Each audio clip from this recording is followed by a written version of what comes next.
So కండలు చుట్టడం ఈ ప్రాసెస్ అంతా చూసాం కదండి. పోచంపల్లి పట్టు చీర నేయడానికి ఇది అంటే ఇప్పుడు మగ్గాల దగ్గరికి రావడం అనే ప్రాసెస్ లాస్ట్ అనమాట.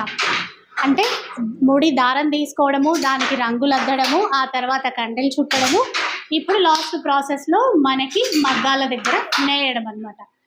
ఈ డిజైన్ మీకు తెలుసు కదండి, చాలా ఫేమస్, పటోలా డిజైన్ అని చెప్పేసి అంటారు. ఈ చీర ఇప్పుడు రెడీ అవుతుంది ఇక్కడ.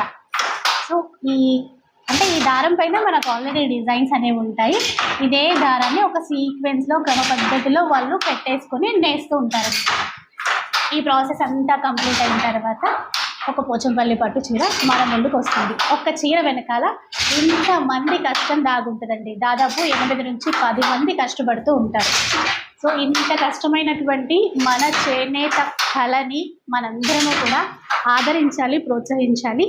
అండ్ డెఫినెట్గా లైక్ చేయండి, షేర్ చేయండి, సబ్స్క్రైబ్ చేయండి.